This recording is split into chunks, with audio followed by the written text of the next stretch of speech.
Hi everybody, Sandy here, and as you can see I've got Mark with me. Hi Mark. Yes, hello everybody.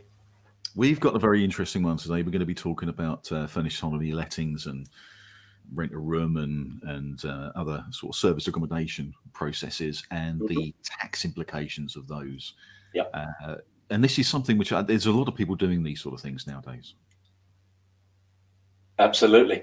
It's a big area. Section 24 has come along. It's pushed people away from HMOs, BTLs. Shall we get into FHL service accommodation because we can claim Section 24? So, yeah, the tax is almost sort of pushing us towards it anyway. Yeah. So, trouble is, at the other side of that is a tax man waiting for you. So that's good news.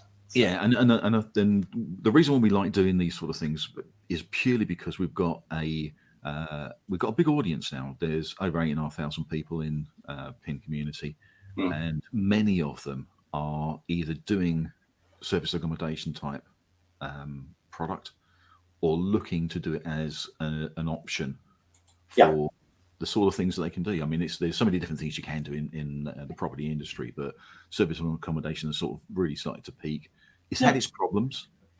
There's been some issues with it and things like that. And we've had people on talking about service accommodation and the sort of things you can do now. But I think the tax implications are probably the most critical thing. So let's dive into it. Let's get into some detail.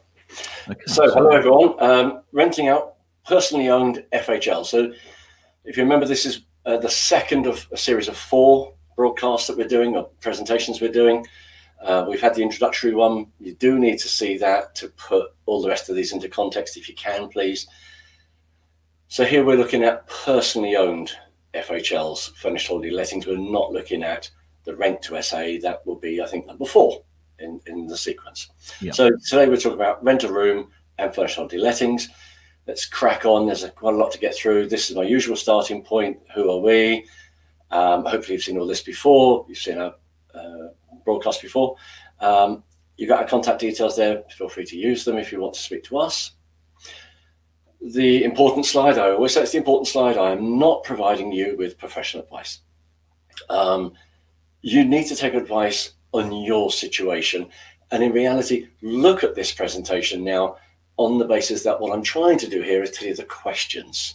These are the topics that you want to be thinking about and getting answers to. So if your accountant's not up to it, come to us. But otherwise, hopefully I can give you the questions. Here we go. A repeat of something I have said in presentation number 1. The government and HMRC don't like you. There's logic to all of this. HMRC have made 2 attempts already to completely get rid of FHL. Right? It was a proposition back in 2010. And it was the EEC regulation that stopped them getting rid of FHL rules. Brexit's happened. It happened a year ago. I'll talk about HMRC's attitude on this topic again in a few moments. We're all property people. That's why we're on this broadcast today. Now, you know that there used to be a thing called lettings relief. Now, lettings relief was when you had your original property, you had a PPR, principal private residence relief, then you had wraparound relief, and then you had lettings relief. So it was brilliant. You'd own your own property, move into another property, and you can get lettings relief. That was abandoned. Lettings relief was abandoned, except for rent a room. So lettings relief still applies to rent a room, but it was changed in 2018. So there are attacks happening, and rent a room at the moment is hanging on, not by its fingernails to that one. I think that one will stay. We know that we've got the 90-day rules about how long can you rent out a property for under Airbnb type stuff. So where does this warning get you to? You can see I'm going at this pace today. I've got a lot of detail I want to go through. Big message, please. If you're one of my clients, you will know that I'm always looking ahead. I'm trying to anticipate the problems. I'm trying to see where you're going to go. If you're going to be involved in the SA market, FHL, whatever, make sure you have an exit plan. Don't just buy property that can only be used for one thing. Don't rent a property without a get out clause, etc. Make sure you've got a get out, an exit strategy.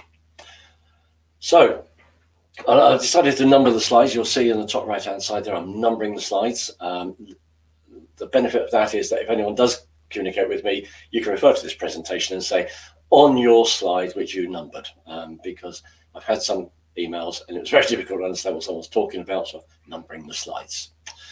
Rent a room. I'm going to talk about the allowances. So rent a room allowance. This is where you've rented out a room space in your own home, usually. And you've got an allowance, and that's £7,500. You know, so the total. So if you've got a jointly owned property, it's £3,750 between you and your spouse, presumably it's husband and wife type ownership.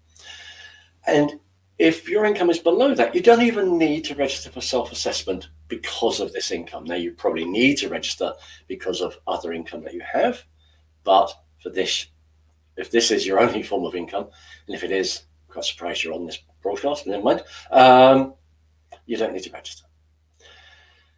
Go through some of the rules now. You must be in residence. If you converted your home to flats, which people have done, doesn't apply. It did, it used to, doesn't anymore. So, you know, your Dave down the pub type conversation, don't tell me what he used to do, it's not relevant now. It must be in residence. Let's just stay with that for a second. I've seen the situation where people say, well, I'm going traveling for a year, I'm going to work abroad for a couple of years, I want to rent my home out, can I claim rent a room? No, you've got to be in residence. You've got to live there. Okay, you must be in residence. It does apply even if you don't own your own home, but you've rented a house to live in, and now you've taken a lodger. So effectively, you can sublet. It does apply to that as well. Obviously, you've got to watch your contract, on your rental contract, whether you can allow a lodger there. We'll be talking about contracts and things in a moment. I know it's not really my area, but trying to help. So if your total income from rent a room is your only income that is not paid tax at source, you don't even need to register for VAT. You can just put the cash in your pocket. It's all yours. It's tax-free. Okay. You think about what the government's trying to do. They're trying to say, well, you know, we'll encourage people to allow people to live in their homes. We've got a housing crisis in this country. So it's quite reasonable. And I think it's quite a sensible thing for the government to have done. If your income exceeds, your rent a room income exceeds 7,500 between you, what do? Well, you get a choice. You can either have what's called the actual profit basis. Now, this means you produce a set of accounts, you look at the income, you look at the expenses, what is the profit? So let's imagine your income is £9,000, but when you calculate the profit, because of extraordinary expenses you've had in that year, you only made £1,000 profit. You are better off paying tax on the £1,000. The alternative is to say, hang on, I've got £9,000 in my imaginary numbers, I'll pay tax on 1,500. So there's a choice of how we're going to calculate it. And you can change your choice each year. So if this year you happen to have got very large expenses, we'll do the profit basis. Next year, you've got very low expenses, do the allowance basis, and you can change. Mark, can I just ask one quick question? Sure. What's the actual benefit of it seems very obvious that if you have £9,000, you'll choose the actual profit basis because you can take into account probably not, actually. No, because your expenses probably are much lower. Rent a room is actually, you know, at the end of the day, what other costs are you incurring by letting someone live in your home? We're not incurring that much additional costs. It's only if you had exceptional costs that you would end up with a very high number, a high amount of expenses. Right. Okay. Now, because I just wondered what the difference would be between paying your actual profit basis or just on the income. You know, what's the pros and cons of those? Well, so if I use those numbers, if you look at a normal scenario, a rent a room scenario, someone's got £9,000 income using my imaginary number now. Yeah. I wouldn't be surprised if their expenses don't amount to much more than £2-3 grand. Therefore, the profit is about 6,000 quid. Wow. In which case, choose to take the allowance because you can get 7.5 of it tax-free. You're only going to pay tax on 1,500. Yeah. But if you've got exceptional costs, so you've got very high expenses that year, you might choose to do the actual profit basis, and you can change your mind. Right, I get it. Yep. You're not locked in anymore. And the important part is it is an opt-in scheme. Now, this one is important. So if this is resonating for anyone out there now, if you want to look at rent-a-room, and an awful lot of my property investors do use rent-a-room, on your tax return, you've got to tick the box that says, I want to use the rent-a-room scheme. Now, it's an opt-in scheme. If you don't opt in, you're out. And you've got to do a full set of accounts, and you pay tax on the profits. Right. Okay, so it's an opt-in scheme. If you have losses, so let's imagine you've got exceptional costs. I'll use my imaginary numbers again, £9,000 worth of income, but you've got exceptional costs, £11,000. Just pluck a number out of thin air. You've made a loss. Use the profit basis. Declare the loss, because then the loss is carried forward into the next year. If you've got unused allowance from a year, you cannot carry it forward. You don't want to use the allowance if you've made losses. You always use the account basis. Yeah. Okay. For those of you interested in understanding these rules a bit more, I'll give you the reference number there, HS223. Even though that's the guidance, still take professional advice. Again, something we see all the time. People read what they want to read. They see what they want to see. Yeah. Andy and I were just having the conversation prior to coming on air. People have their presupposed positions. They believe this because their mate down the pub said something. I don't care. Read what it says, will you? And take some advice. So that's the first page on rent-a-room. And I've just gone through some of the allowances there. Let's just do other considerations now. Still going to focus on rent-a-room for a moment. Don't imagine this applies to many that are listening to me, but if you happen to be claiming housing benefit, be careful. The calculations for what effect that has on your housing benefit claim is different than it is on the tax calculations. All right, you cannot use the 7,500 figure that I've just done. It's a different calculation.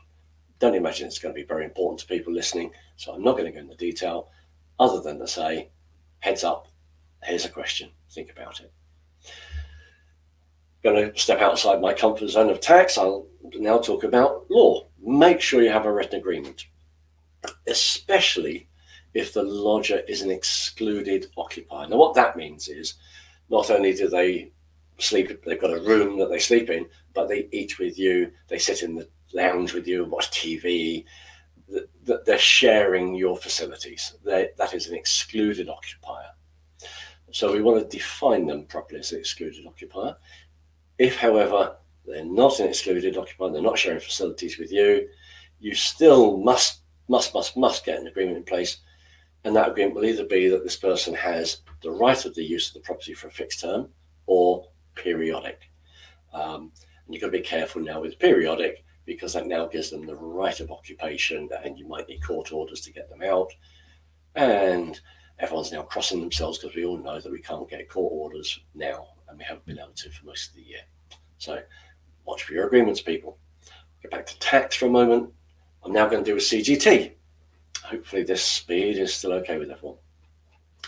We talked already about lettings relief. Now, lettings relief, we used to get it on our PPR when we used our PPR as a rental property. Now it only applies to rent-a-room.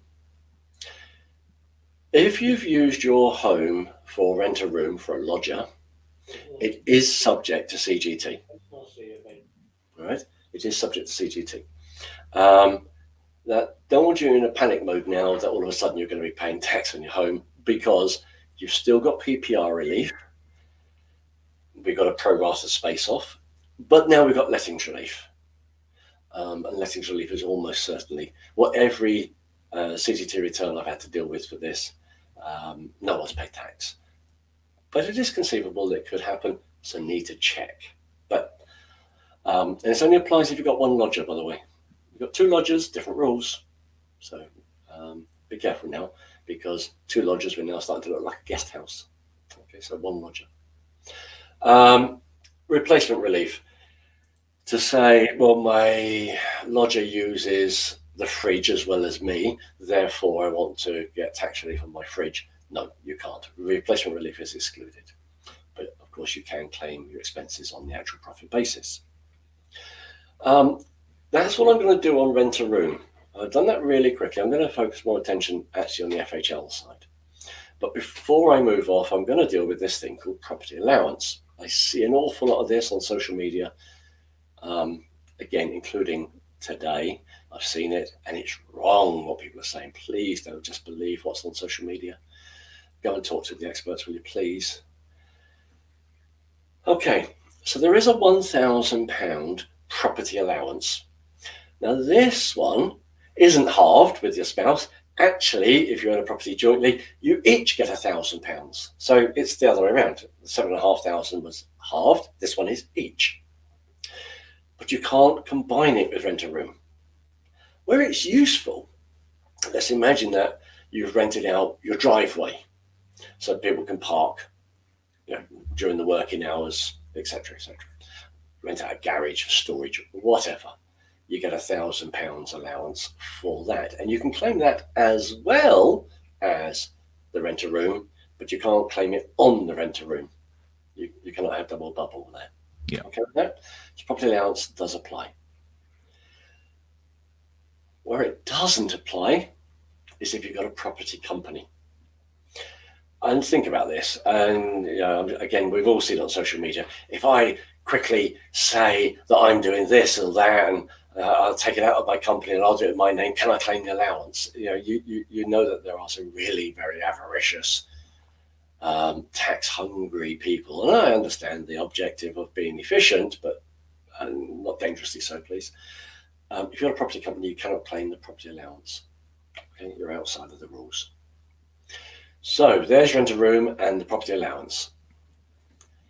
Here we go. Furnished holiday lettings. I'm going to give the overview first. Some of this I've said on presentation number 1. That is what a furnished holiday letting is. I won't say it again. You can read it. I already told you the HMRC don't like you. This one I'm going to focus on. This is really important. Remember I said read things, but actually read what it says. Most people don't. This one trips an awful lot of FHL owners up. You get a situation where someone says, I'm going to get a house for myself, for my family and I to use down on the south coast somewhere, I don't know where. And then I'll rent it out and try and cover some of my costs. There was a case in 1992. The chap's name was Brown, Mr. Brown. In 1992, lost badly. He was a solicitor, if memory serves me. Lost badly, because that's exactly what he did. He got a mortgage for his holiday home. He didn't get a mortgage for a holiday letting. He got a mortgage for his holiday home. And he used it during the peak period when it should be rented out. Why was he doing these things? Where's his profit motive? You've got to be operating FHL on a commercial basis with the objective to maximize your profit. And if you're doing it just as a way to get past, get some costs absorbed, it doesn't work. So watch for the profit motive. It trips up a huge number of people. Okay. I know I bang on social media, and people say it on social media as well. So they're actually publicizing the fact of they don't have a true profit motive. So, COVID. We're all tired of COVID. COVID has had an effect on the FHL market. Of course it has. With lockdown, I'm saying this now in the 3rd lockdown. Are the FHLs being used as FHLs? No, can't go on holiday at the moment. HMRC have been asked what are their attitudes towards the rules. Now remember I told you they didn't like you. Surprise, surprise, they haven't answered.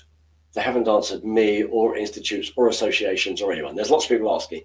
They're not answering. Silence. I'll cover that in a few moments. So here we go into detail, accountants and detail.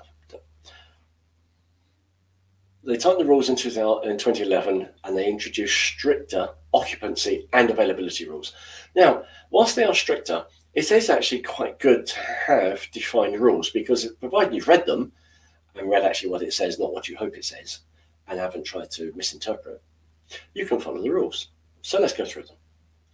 The property must be available for 210 days a year. Must be available. And the days that you are there are excluded days. Now, I know that you will then say, but I only went there then because no one else had booked it. No, but it's excluded. So if you and your family and your relatives are all using it during these quiet periods, these are all excluded days.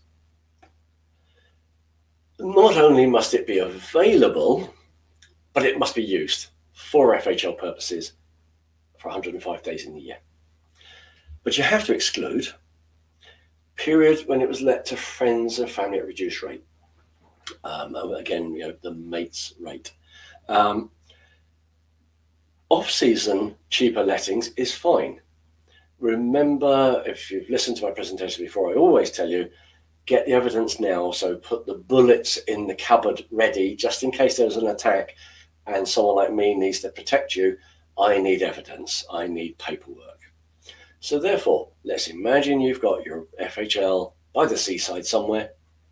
It is the off-season, and the local tourist board says it's the off-season. The Chamber of Commerce says it's the off-season. The agents say it's off-season.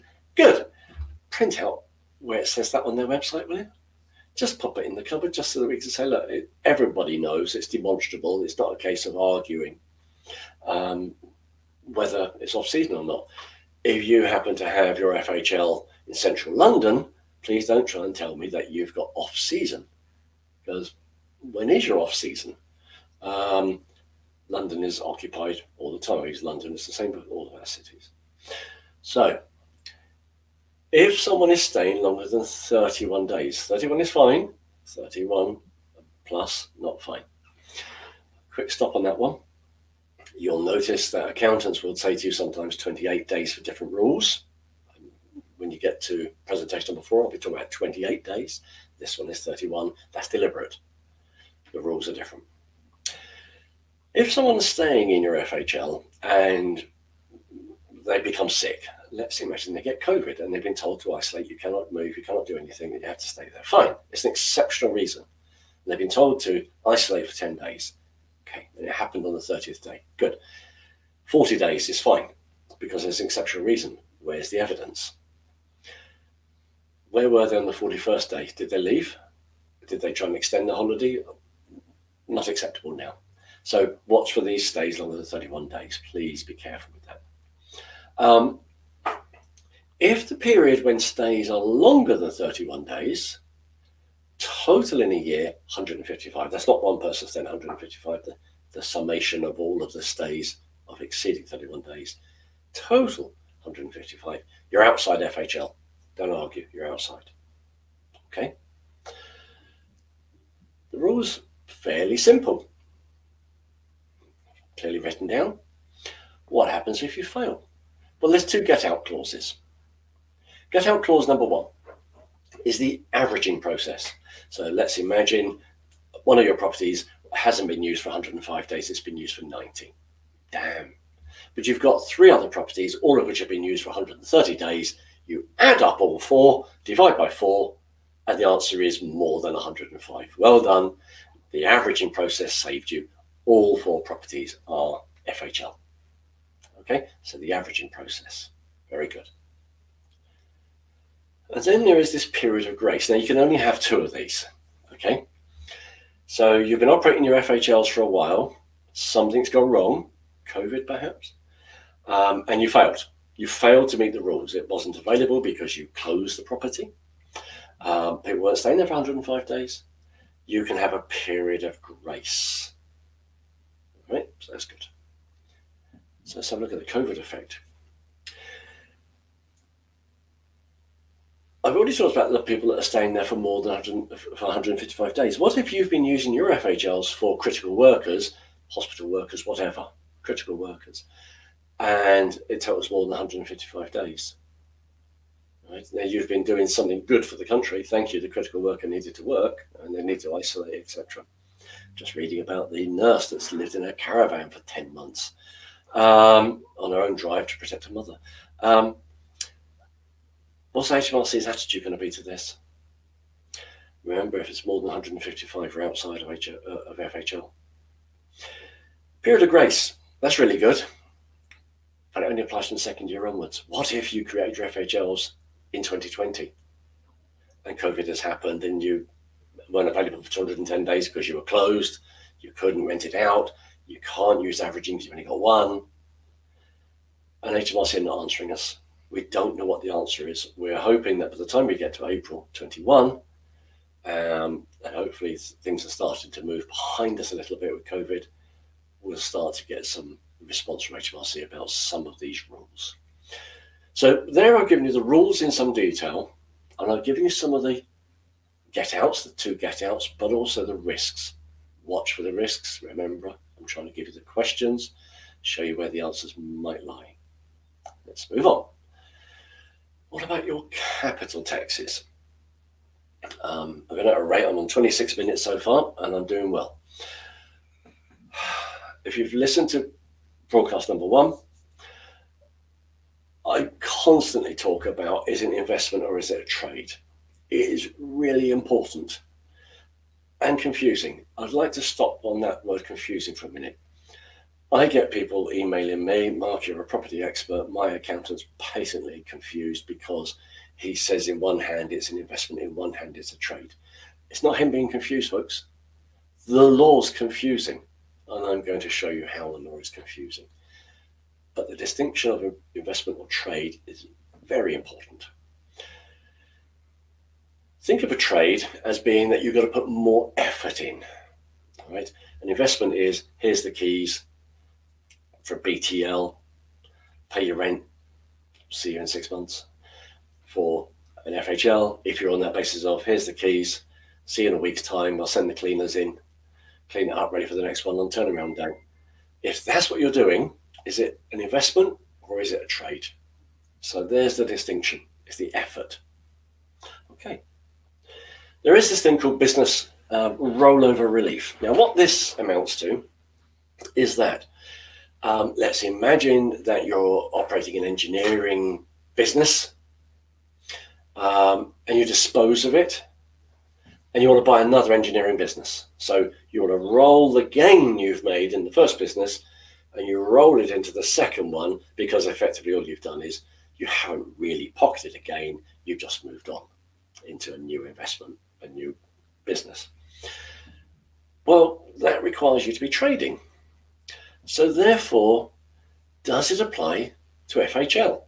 Well, actually the question's moot, because they've actually come along within, and I'll give you the reference there, section 241, and said, don't ask. The answer is yes, it applies. So if you sell your FHL and you want to buy another one, you don't pay the capital gains tax on the first FHL, providing you're using the money on the second one. Obviously, if you don't use the money, you're going to pay capital gains tax. You've got to use the money within 3 years. Now, if you're going to be anything like that sort of time frame, so over tax periods, talk to your accountant, talk to us. But there's actually a statement of practice that says HMRC will allow you up to 3 years to roll over your relief. Okay, so here we are. Now we're treating the FHL like a trading asset because we're specifically told to do so. Let's look at the next one. Business relief. Well, sounds similar, business, yeah. Okay, but this time for inheritance tax. You've died. Now, if you had an engineering business and you die and you leave it to your children, they won't be paying inheritance tax on that business. This is completely free of capital gains tax, or there is a reduced level. There is a calculation, too techy for today. So therefore, the first one said, well, hang on, it's a trading business. Now this one, HMRC said, no, it's not a trading business at all. It's an investment. And they have won so many cases.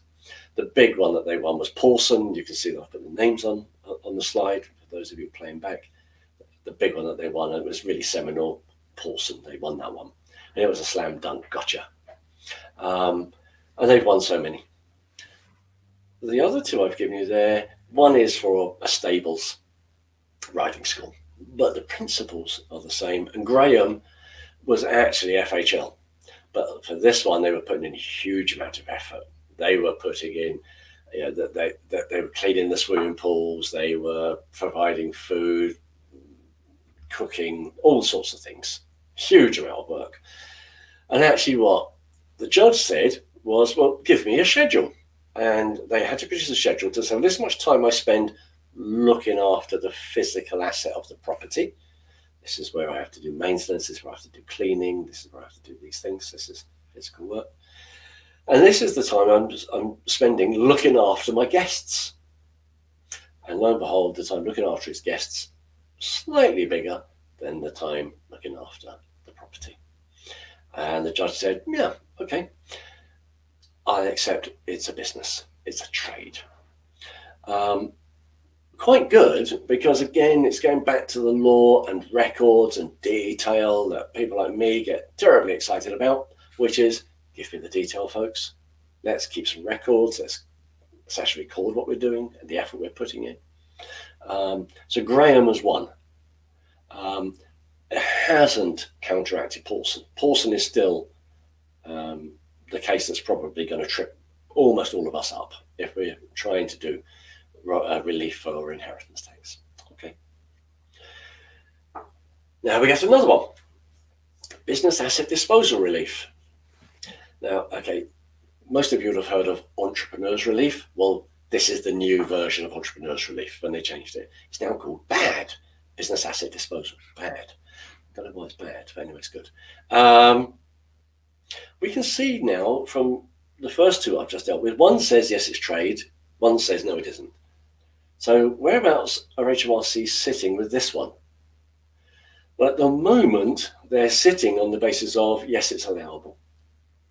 You can get entrepreneurs relief on the disposal of your holiday accommodation. But I rather suspect that that's going to be challenged. Okay. I wouldn't be at all surprised. Now, entrepreneurs relief is only now the first million that you make in your lifetime. It used to be 10 million. So HMRC have won anyway, because we used to be able to save tax on 9 million quid more. And therefore, what they're fighting about is smaller tax. But that doesn't generally affect their thinking. They generally just attack anyway. I thought there was another topic there, but I've missed it. Never mind.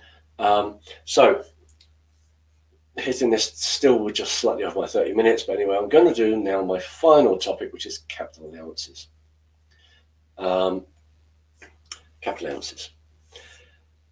It's one of the great benefits of operating an FHL is that you can claim capital allowances. You really, really, really should be claiming this, and so many don't. Okay, please do make sure you are claiming your capital allowances if you own and operate your FHLs. Okay.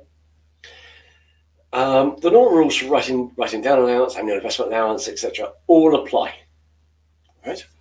Now, it's quite difficult to explain what are the rules. I'm trying to think of how to do it succinctly. Now, I was chatting with a client only yesterday. Tim, if you happen to be listening, I'm going to use your words. I thought he got it perfectly. The bits that you think are going to appreciate in value, the walls, the land, the structure, you can't claim any allowance for. The bits that you can anticipate at some point you're going to have to replace, and therefore we should depreciate, yes, we can claim for. Right, so it's pipes, cables, switches, boilers, kitchens, bathrooms, plant and equipment is called. We can claim. But you cannot claim structures and building allowance, okay? Now, if you had a factory, yes, you can claim for the walls, but you can't for an FHL, and I've given you the case reference there, okay?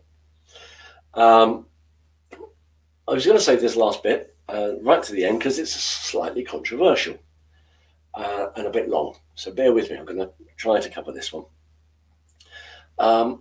Have you seen the plethora of emails, social media, paid advertising, etc., from R&D tax credit claimers, experts, and capital allowance experts. Okay. And God bless, there are some experts out there. They really are. But there's a problem. This is unregulated work. Nobody's controlling them. Nobody's monitoring them. They're not, they don't have to be chartered accountants and controlled by our institutes. Anybody can do it. Anybody can set up as an expert. It's unregulated. It was actually published since the new year. So in January, the HMRC are particularly worried about these unregulated experts because they're making spurious and unsubstantiated and exaggerated claims. That was the words from HMRC. Okay. I did actually put it on social media to give people a bit of a hint about this one. I actually refer to it as R&D, but the same thing applies. Capital allowance surveyors, there are some good guys out there. There are some good guys. Okay. The problem I've got with them is that, and I do have a problem. I fully admit I've got a problem with this. They claim their fees as a percentage of the potential tax savings that you could make. So it's the potential tax savings, not the actual tax savings. But what that does is it encourages them to be aggressive. And I don't know whether you, as the owner of the property, and it's you that's filing the tax return, it's you that's going to be responsible for any inquiries or anything else, whether you want to be this aggressive. So do you want to engage with surveyors who are uber aggressive in their claiming process? Quite often when I see clients who are preparing their own analysis or their own survey, in quotes, they're not surveyors. The difference between what clients say that they should claim and what the unregulated experts say they should claim is usually quite big. Is that because the client doesn't know what the hell he's doing, or is it because one is being uber aggressive? And the answer is probably a bit of both. So the answer is somewhere in the middle there somewhere. One last story just before I go on capital allowance experts. Dear lady in the Midlands, client, engaged them, didn't speak to me, engaged them, presented me with the report. I didn't like the report, I didn't like the detail of it, I didn't like the content, but it doesn't matter. She presented the report on the particular property and said, it's wonderful, Mark, we're going to be able to claim £20,000 worth of tax back. Wonderful, great. Unfortunately, she calculated, or the experts had calculated, the tax based on the husband owning the property, and he was a top slice taxpayer. Actually, the property was owned by her alone, and she was a zero taxpayer. I got her to the point where she didn't pay tax. So you've got a wonderful report that says I can claim all these allowances. Fantastic, I claim them, but you can't get any tax back because you didn't pay any tax. It's not that they're donating money to you. You didn't pay tax. You can't get tax back. So she's paid for a report which was actually worthless to her. So just be careful. And now in 40 minutes brings us, oh no, there is one more. Sorry, folks. I thought I'd missed one. VAT, the biggie. Right, let's do VAT. I thought I was on time there. Sorry, Andy. No, you just put it in a different position, mate. Okay. Okay, we've got this big distinction between investment and trade. Here the distinction is moot. Okay, it's moot again. Because here we've got a specific piece of legislation that says, yep, you're in. It's VATable. If your gross turnover exceeds £85,000, mandatory registration, you're in. Now be careful if you are the owner of the property. That's who I'm talking to today. I'm talking about the owned furnished holiday lettings, because now that makes you the VATable person. So anything else you're doing in your own name, you're VATable for. So you could have more than one business, but you're VATable, because anything you do is now VATable because you're the VATable person. So be careful. We know that until March 21 for owned FHLs, VAT reduced rate is 5%. Great. You may have heard about a VAT scheme called TOMS, and that stands for Tour Operator Margin Scheme. I'll be dealing with that in a huge amount of detail in the fourth of these 4 presentations. It is not applicable here.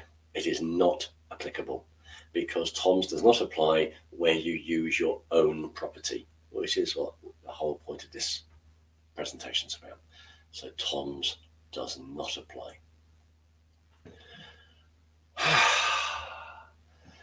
And now you have reached the end of a Good timing. Good timing. Personally owned FHLs.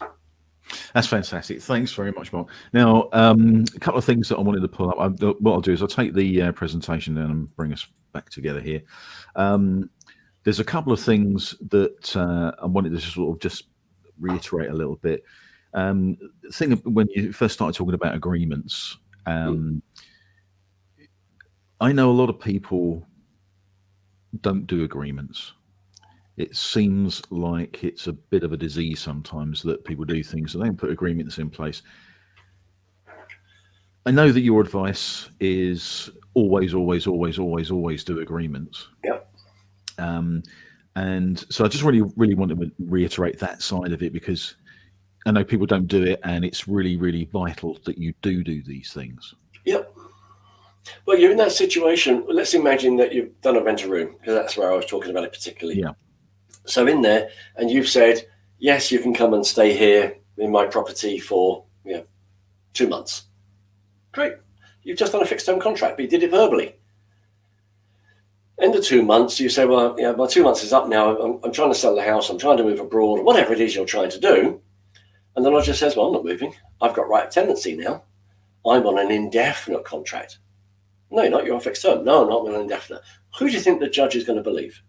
They're always going to support the individual against these Rachman, nasty landlords, which of course we're not, but that's their attitude towards us. They think we're all bullies. They think we're nasty. And there are some out there. I agree. I've seen their posts. And they seem to be proud of being nasty. Never mind. 99% of us aren't. But they will take the advantage and they will get the benefit of the doubt. We can't evict them. How do you sell? Now you've got to sell it with a lodger in. Now, actually, that's legally allowed to do. You can do that. Fancy trying it? Fancy trying the legal side of that one? No, getting it. So it's really just, protect yourself as much as possible. And even if, the thing is, even if it's someone that you know, work colleague, that sort of thing, people tend to feel as if it's, I don't know, they have this weird thing about, getting an agreement signed because it makes it feel like you don't trust people and people are nice and all that sort of thing. Yeah. But the bottom line is just always do an agreement. Well, I totally agree. Sorry, interrupting you. I'll tell you what I always say to clients. There are things that happen in the course of life, whether it's employees, suppliers, customers, friends, whatever. Blame the accountant, will you? Because everyone knows the accountants are miserable, grey, nasty people. So just say, my accountant said, I've got to. Just blame somebody else. Just get yourself past the emotional bit. And really, your accountant is saying, get an agreement. I don't care if it's your mother. Just get an agreement. Get an agreement in place. The other thing I wanted to talk about was you talked about evidence, make sure you get the evidence. And we've talked about this before, but again, it's one of those things I want to reiterate where when you're actually putting a business together and doing specific things, if you have an idea after speaking to someone like yourself, when you're putting business together and you'll talk to people like you, and you always talk about evidence, so if you've actually got something going on in the business and you think that is something which will be used to help you with your tax or your VAT or whatever it is, get the evidence at the time and put it aside rather than trying to find it later. Always get it and put it to the side. Just get a box or something. Put anything in there that you think might be used as evidence. Yeah. Again, what we do, clients listening to me today will be nodding away furiously because Mark does say this to me all the time. It's a phrase I use with IR35. Again, very specialised bit of tax that I did do with property. And I said to every single person on IR35, I want a lever arch file on your desk. I want IR35 evidence written on the spine. And I want 3 bits of written evidence in that file every month. And I will check the file and I will read the file. And if you haven't done it, I'm going to moan like heck. All right? And I might even decline your insurance on fee protection because you haven't done enough to protect yourself. Well, why should my insurance company suffer because you're a numpty? Just do it. Protect yourself. Because sometimes it's almost impossible to find that evidence later on. It's really difficult to dig out some of that stuff. Well, it is because I've used the example during this presentation about the website of the tourist board. So you've got an FHL and you're in an area, and it is known as being a tourist dead spot during particular periods. It's off season. Yeah. Good. That was in 2015. In 2019, they put on this new Disney next to you. Now all of a sudden, you no longer have an off season. Well, go back and find the website and the content that existed in 2015 to prove it was. Because all the tax panel see is, well, no, you can't be. You've got Disney next door to you. I'm using a daft example, but yeah, it's the principle of the thing, though. It's the evidence from 2015. When you made this decision, what was your evidence? 2015. Good. Print it out, will you? Yeah. Send it to your accountant. Send it to your lawyer. Send it to yourself. Dated and timed. Send it. Yeah, it's just trying to make things easier for you because it's easy to do those at the time. It's easy to put it into a box and forget about it. You might not even need it. Some of that stuff, you will need some of it, but you might not need all of it. But if you do it at the time, it's done and it's in a box rather than trying to go back later. And that's really the only thing I wanted to do because I've suffered from that. Yep. Where I've had to go and try and find something, and it's like it takes hours to find something. You can find this stuff, but it would just take so much time, much effort, and sometimes you don't know where to go, and you've got to ask other people and all those sort of things, which just makes it a complete pain in the neck. Okay, well, I'm going to add to what you've just said. Everyone knows I agree. Okay, so let me give you the classic example. You all now know that you've got 30-day deadline to report your CGT. Why do you wait until you've actually sold the property to then say, oh, I can't find the completion statement when I bought it 22 years ago. What do I do now? Why did you wait? The clock's ticking. I've got 30 days. Come on, folks. And I'm actually completing tax returns on the basis of estimated numbers because a person just didn't bother to find the information. So, evidence. Put it in a file. Yeah. Share it with your accountant. Awesome. Well, that's brilliant. We've sort of hit our time now. So there's a few things I want to do. If you have any comments, queries, questions, anything like that, you can put them in the comments here. Yeah. But you've also got on the screen at the moment Mark's email that he uses for anybody within the PIN community, our slot. So you can put in questions and things like that to Mark via email or use the phone number. Yeah. As I always say, don't abuse it. This is a favour that he does for us in PIN community. And be aware that obviously if you have to go into something and he has to take on some work, then you're going to be paying for it. But this is a very nice thing that Mark's doing to just give some a little bit of advice just to help you on a road. But if you need some actual work doing, you always have to pay for it. Perfect. I always have to say that because people do it so badly sometimes. Yeah, it has gone badly, but less so since you've been saying it. So thank you for keep saying it because that is important to me. I've also put the link for the last one, the first in the series, into the comments. So go back and have a look at that one. And if you've got any questions on this, as I say, put it in the comments and we'll deal with them. As I know Mark's always in PIN community and having a look and helping people through things. So really, really appreciate that, Mark. It's why you're on here because you're a good guy. So 2 weeks' time, we're going to be talking about whether you're acting as an agent for FHL, for service accommodation. Even if you're not, I still recommend that you listen because they're all connected, aren't they? So if you own a property, but you get an agent to look after it, and there is a rent to SA, you're all connected in the same stream. I think you need to be, that's why we're doing 4 of them, because it's connected. Yeah, Okay. we've got some people saying thanks and that sort of thing. So that's absolutely fantastic. Lovely. What we'll do is we put our all our live broadcasts into our email, which goes out on a Saturday normally, to tell you exactly what's going on in PN community, all the live broadcasts and other bits and pieces that are going on. So if you're not on that list, then let us know, and we'll get you on the list so you're informed of what's actually happening. As I say, as Mark said, we've got 2 weeks' time, and we've got the next session of this. So, Mark, in the meantime, thanks very much for that. Great pleasure. Lovely chatting with you again. And have a great week. Bye-bye. See you later, guys. Bye.